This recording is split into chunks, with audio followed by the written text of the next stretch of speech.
kejadian manusia dan bagaimana proses manusia itu menjadi sempurna dalam pengabdiannya kepada Allah.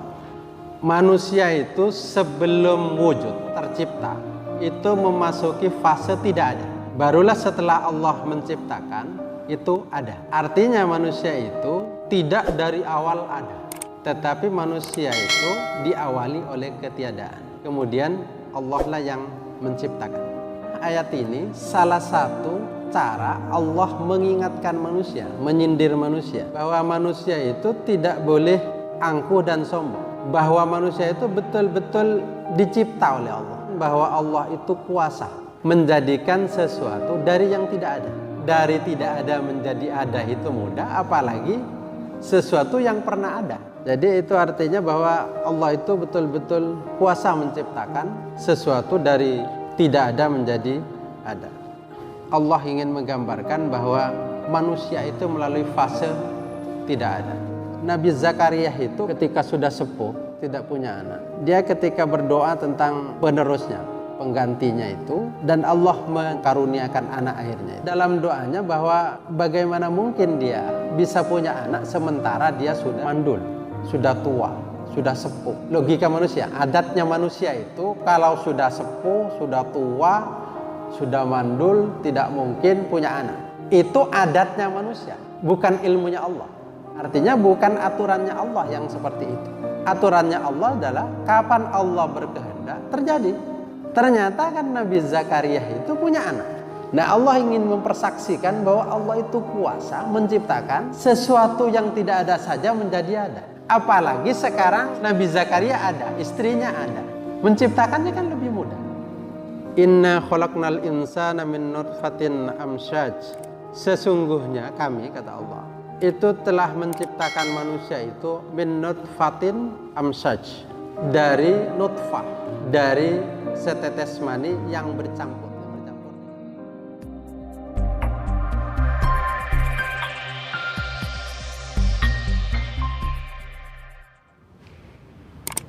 Assalamualaikum warahmatullahi wabarakatuh. Innal hamdalillah nahmaduhu wa nasta'inuhu wa nastaghfiruh wa na'udzu billahi min shururi anfusina wa sayyiati a'malina. May yahdihillahu fala mudilla lahu wa may yudlil fala hadiya lahu. Asyhadu an la ilaha illallah wahdahu la syarika lahu wa asyhadu anna Muhammadan abduhu wa rasuluh. Allahumma shalli ala Muhammad wa alihi wa sahbihi ajma'in. Amma ba'du. Jamaah rahimakumullah, kita lanjutkan kajian tafsir. Sekarang kita memasuki surat Al-Insan. Al-Insan. Al-Insan ini termasuk surat Madaniyah. Dan ayatnya ada 31 ayat. Jadi tidak terlalu panjang. Nah, kalau pada surat sebelumnya itu membicarakan tentang Al-Qiyamah. Surat Al-Qiyamah yang sebelum surat Al-Insan ini berbicara pada akhir surat itu berbicara tentang kejadian manusia. Nah, sedangkan surat Al-Insan ini dimulai dengan tentang kejadian manusia dan bagaimana proses manusia itu menjadi sempurna dalam pengabdiannya kepada Allah. Jadi ada hubungan antara surat Al-Insan dengan surat yang sebelumnya, surat Al-Qiyamah. A'udzubillahi minasyaitonir rajim. Hal ata 'alal insani hinum minad dahri lam yakun syai'an madhkura. Inna khalaqnal insana min nutfatin amsyaj nabtalihi faja'alnahu sami'an basira. Inna hadainahu as-sabila imma syakira wa imma kafura. Hal ata 'alal insani hinum minad dahri lam yakun syai'an madhkura. Bukankah telah datang atas manusia itu hinum minad dahri, yaitu masa yang panjang, lam yakun syai'am madhkura, yang tidak ada manusia itu adalah saat itu sesuatu yang disebut. Artinya bahwa manusia itu sebelum wujud tercipta itu memasuki fase tidak ada. Tidak ada. Jadi tidak ada. Barulah setelah Allah menciptakan itu ada. Artinya manusia itu tidak dari awal ada, tetapi manusia itu diawali oleh ketiadaan. Kemudian Allah lah yang menciptakan. Nah, ini adalah ayat ini salah satu cara Allah mengingatkan manusia, menyindir manusia, bahwa manusia itu tidak boleh angkuh dan sombong, bahwa manusia itu betul-betul dicipta oleh Allah. Artinya bahwa jangankan ada saat itu, disebut saja itu tidak ada. Disebut saja tidak ada. Dan ini ayat ini menurut Tafsir Al-Wasit itu dikatakan bahwa maksud ayat ini bayanu mudhirin min madahiri qudratihi haitsu aujadal insan minal adam. Jadi ayat ini menunjukkan bahwa Allah itu kuasa menjadikan sesuatu dari yang tidak ada. Nah, kalau lalu sesuatu yang tidak ada bisa ada, apalagi sesuatu yang pernah ada lalu meninggal dunia lalu diadakan lagi. Nah, itu lebih mudah lagi bagi Allah. Artinya kalau lalu sesudah kematian itu dibangkitkan lagi oleh Allah dan akhirnya dikumpulkan di padang mahsyar untuk mempertanggungjawabkan tentang kelakuannya di dunia, itu mudah bagi Allah. Dari tidak ada menjadi ada itu mudah, apalagi sesuatu yang pernah ada. Sesuatu yang pernah ada. Jadi itu artinya bahwa Allah itu betul-betul kuasa menciptakan sesuatu dari tidak ada menjadi ada. Nah, ayat ini juga menggambarkan bahwa manusia itu mesti bersandar kepada Allah. Keberadaan manusia itu bukanlah sesuatu yang hakiki. Artinya sesuatu yang ada hakiki itu adalah sesuatu yang pasti adanya. Seperti Allah. Allah itu wajibul wujud. Sesuatu yang wajib adanya, pasti adanya. Oleh karena itu Allah itu tidak ada yang mengadakan dan tidak diawali oleh ketiadaan. Nah, manusia itu diawali oleh ketiadaan. Nah, karena manusia itu diawali oleh ketiadaan, maka dia bersandar kepada wajibul wujud, yaitu Allah. Nah, kapan Allah itu lalu menarik manusia, maka manusia akan meninggalkan dunia ini. Sehingga manusia itu tidak berdiri sendiri. Oleh karena tidak berdiri sendiri, maka tidak boleh manusia itu angkuh. Tidak boleh angkuh. Hatta itu Nabi Adam misalnya. Nabi Adam, sebelum Nabi Adam dicipta, itu tidak ada. Yang namanya Adam itu tidak ada. Bahkan menurut riwayat Ibnu Abbas dikatakan bahwa manusia itu sebelum ditiupkan ruh, sebelum ditiupkan ruh, itu 40 tahun itu berupa tanah sebelum akhirnya ditiupkan roh. Nah, artinya bahwa saat sebelum ditiupkan roh itu manusia bukanlah manusia, bukan insan, bukan yang dinamakan insan itu. Baru ketika sempurna ditiupkan roh dan dia hidup, barulah dikatakan insan, yaitu yang manusia itu. Nah, ini ayat ini betul-betul menyindir manusia Bagaimana mungkin manusia itu menjadi angkuh, menjadi tidak sujud kepada Allah, menjadi berat untuk mengabdi kepada Allah, memuji Allah, sementara dia bersandar kepada Allah. Bersandar kepada Allah. Oleh karena bersandar kepada Allah, maka mestinya manusia itu kewajibannya adalah memuji Allah dan mengagungkan Allah. Nah, dalam tafsir As-Sulami itu disampaikan bahwa wa qala ba'duhum sumyal insanu insanan. Sebagian ulama mengatakan bahwa manusia itu dinamakan manusia kenapa? Li'anna awamahum yasta'nisu ba'duhum bi ba'din.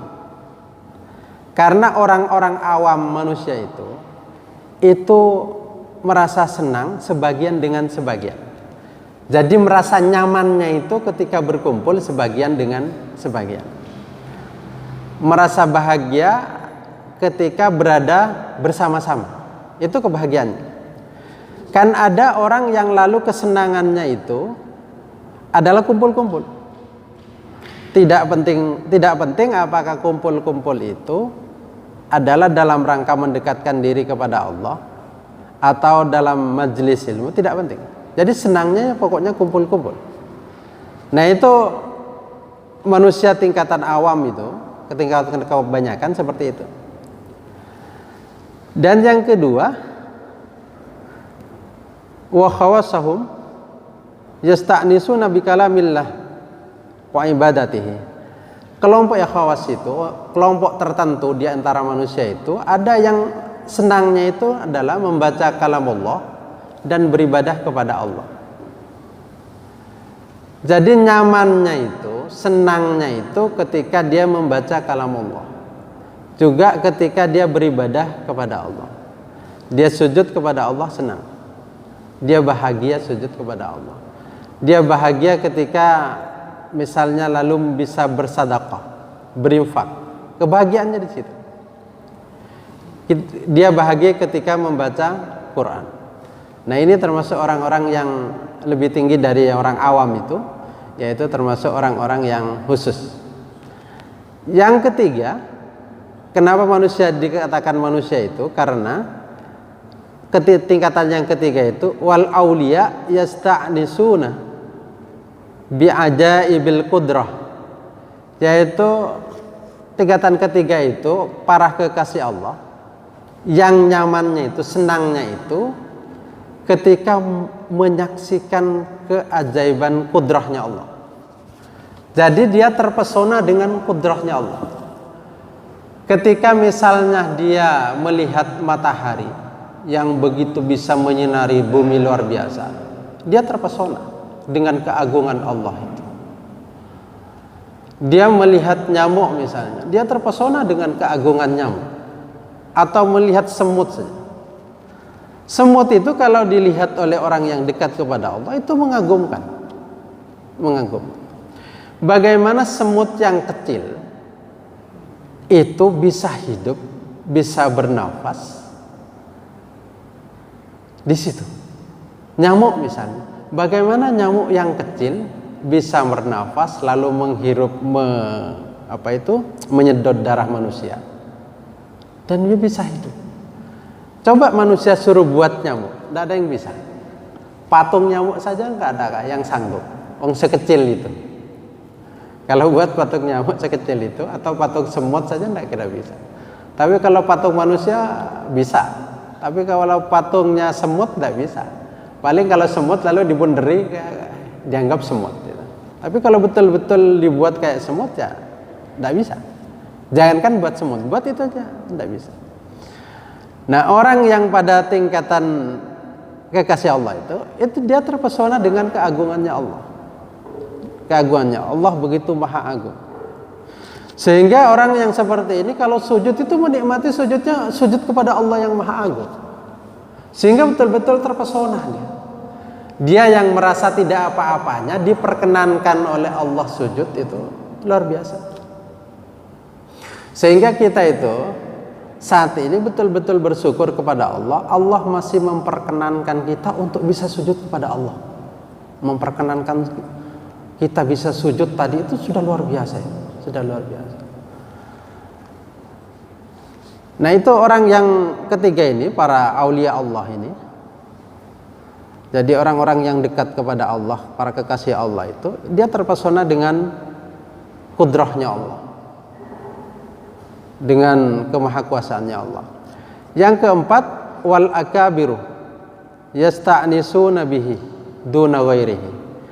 Orang yang merasa nyaman dengan Allah, tidak dengan yang lain. Nah artinya dia begitu dekatnya kepada Allah, sesuatu selain Allah itu dia tidak membuat dia nyaman.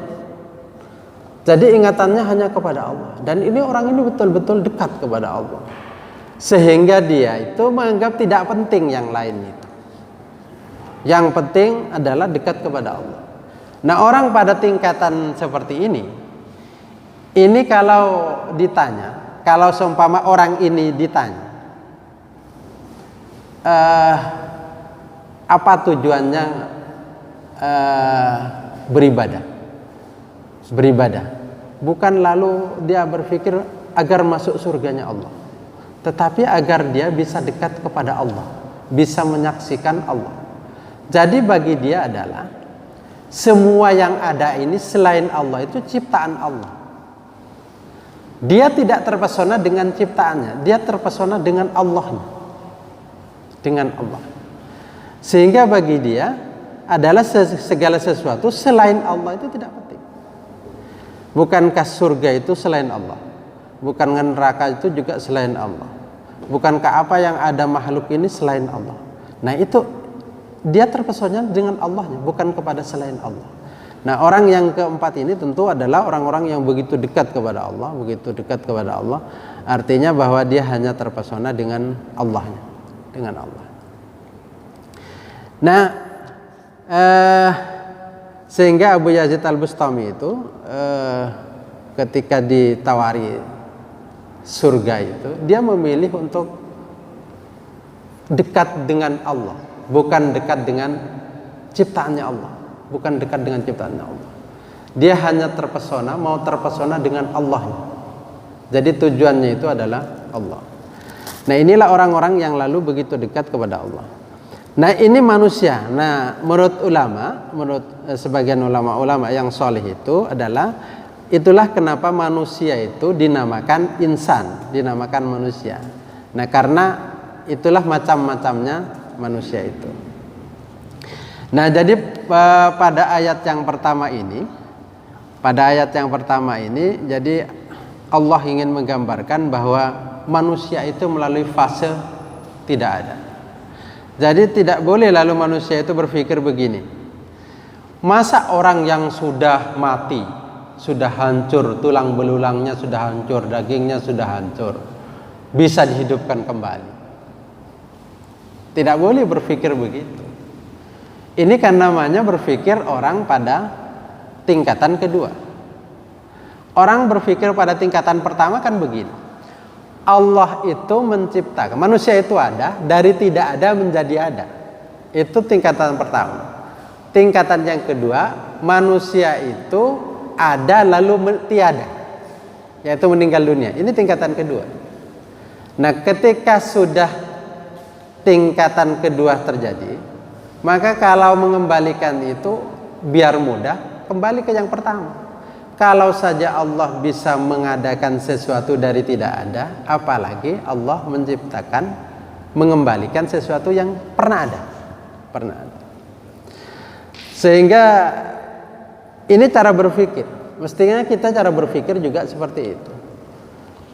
Seperti Nabi Zakaria saja. Nabi Zakaria itu kan ketika sudah sepuh, tidak punya anak, dia ketika berdoa tentang penerusnya, penggantinya itu,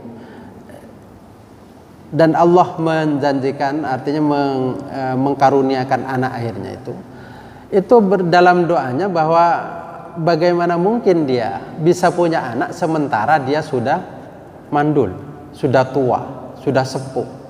Logika kita adalah tidak mungkin logika manusia, adatnya manusia itu kalau sudah sepuh, sudah tua, sudah mandul, tidak mungkin punya anak. Itu adatnya manusia, bukan ilmunya Allah. Artinya bukan aturannya Allah yang seperti itu. Aturannya Allah adalah kapan Allah berkehendak terjadi. Itu aturannya Allah. Nah, kebiasaan manusia, adatnya manusia itu berpikirnya seperti itu. Nah, ternyata kan Nabi Zakaria itu punya anak. Padahal dia sudah sepuh, yang menurut adat tidak bisa punya anak. Nah, Allah ingin mempersaksikan bahwa Allah itu kuasa menciptakan sesuatu yang tidak ada saja menjadi ada. Apalagi sekarang Nabi Zakaria ada, istrinya ada. Menciptakannya kan lebih mudah. Nah, tetapi adat manusia kan tidak seperti itu. Kan ada orang berpikir kalau tidak dibantu saya, lalu dapat dari mana? Nah, itu namanya berpikir seperti adat manusia, seolah-olah manusia itu berkuasa. Padahal Allah lah yang membuat segala sesuatu itu terjadi. Nah, seperti ini. Jadi ini menjadi cara kita berpikir bahwa kalau Allah Maha Kuasa menjadikan sesuatu dari tidak ada menjadi ada, apalagi mengembalikan sesuatu yang pernah ada. Nah, selanjutnya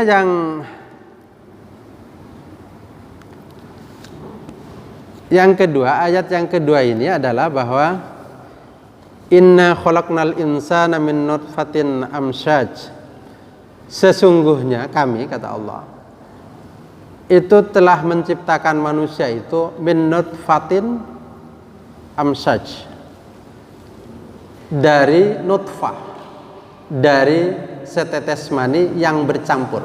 Artinya bercampur dengan ovum perempuan itu.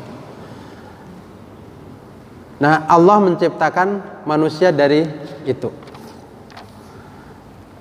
Nabtalihi faja'alnahu sami'an basira.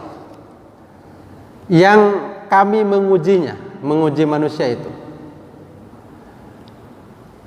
Maka faja'alnahu sami'an basira. Maka kami menjadikan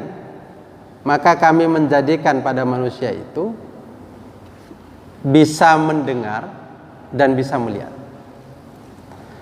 Jadi ketika manusia sudah diciptakan oleh Allah, itu akan diuji.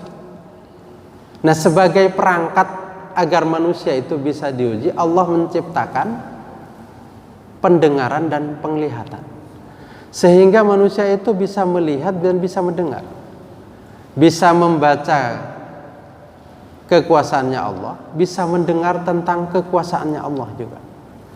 Nah, ketika sudah itu terjadi, maka manusia itu akan diuji. Jadi tidak akan pernah ada manusia yang tidak diuji, mesti diuji. Hatta itu orang punya kekuasaan, hatta itu orang kaya, hatta itu orang miskin. Nah, Allah itu pasti menguji. Nah, disitulah lalu manusia itu diuji, apakah dia betul-betul manusia yang bisa menerima ujian Allah itu, ridha dengan ujian Allah itu atau tidak.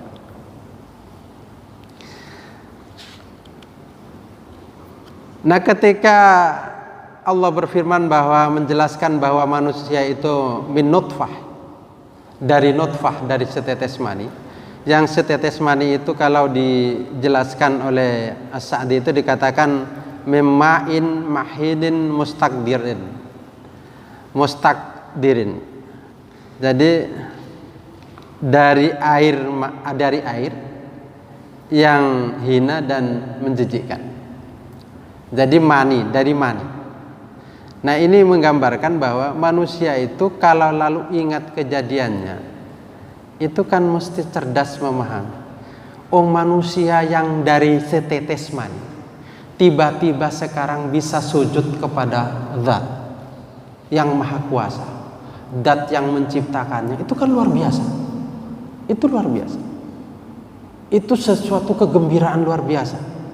Itu sebuah kebanggaan luar biasa. Kita yang dari setetes mani tiba-tiba diperkenankan oleh Allah untuk bisa sujud kepada Allah. Itu kan luar biasa. Sehingga Imam Ali adalah mengatakan bahwa kebanggaanku itu adalah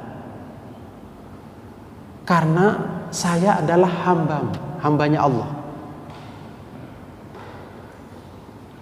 Jadi merasa bahwa paling yang bisa dibanggakan itu kalau dia bisa dijadikan tetap menjadi hambanya Allah. Itu sebuah kebanggaan.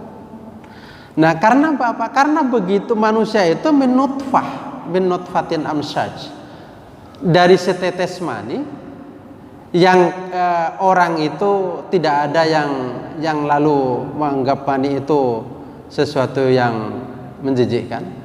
Jadi mesti mani itu kalau enggak ya tidak ada, orang mandi mani kan tidak ada. Orang minum mani kan tidak ada, kecuali orang yang sudah di luar di luar kewarasan sajalah kalau ada orang minum mani itu.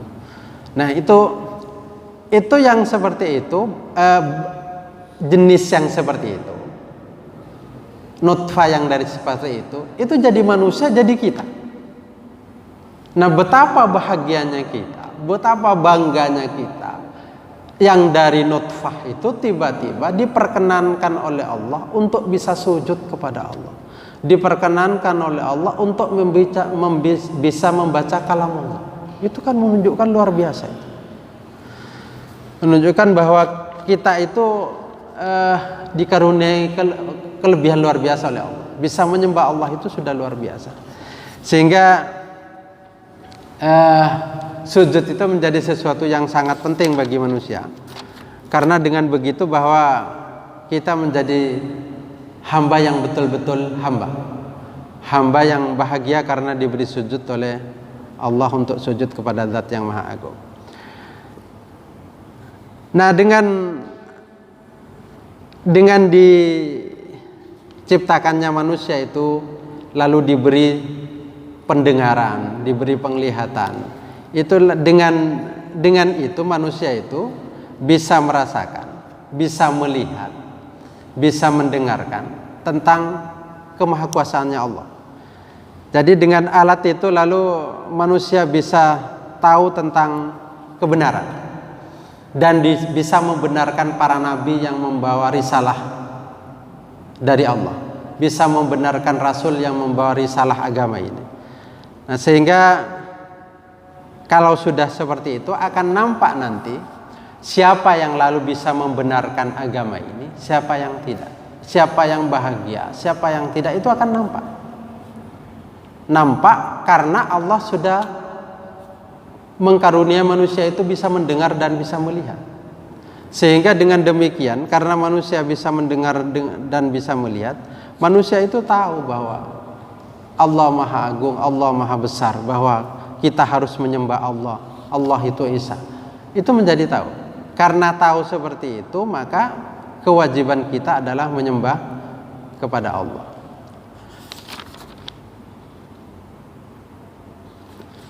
Nah, artinya bahwa indera yang diberikan oleh Allah itu, semua indera, kalau cuma disebut sami'an basirah ini, disebut cuma pendengaran dan penglihatan, ini sudah mewakili bahwa semua indera. Jadi Allah melengkapi indera manusia itu semua, itu biar dia bisa menyembah Allah dengan baik. Bahkan ada orang yang diberi indera itu tidak lengkap, tetapi dikarunia Allah kelebihan. Kayak gurunya Imam Sya'rani. Gurunya Imam Sya'rani itu dia tidak bisa melihat, tapi mendengar. Tapi luar biasa. Sehingga pada zamannya dia dikatakan sebagai waliullah, sebagai kekasih Allah oleh para ulama pada zaman. Gurunya Imam Sya'rani. Imam Sya'raninya sendiri, tidak usah bicara gurunya sekarang. Imam Sya'raninya sendiri itu bisa setiap malam itu bisa mendengar tasbihnya makhluknya Allah. Ini diceritakan sendiri oleh Imam Sya'rani dalam kitab Al-Minanul Kubra.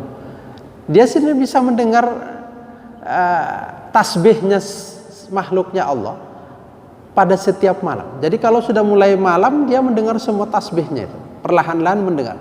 Semakin malam dia bisa mendengar tasbihnya makhluknya Allah. Nah, ini Imam Sya'rani. Nah, gurunya itu tidak bisa melihat.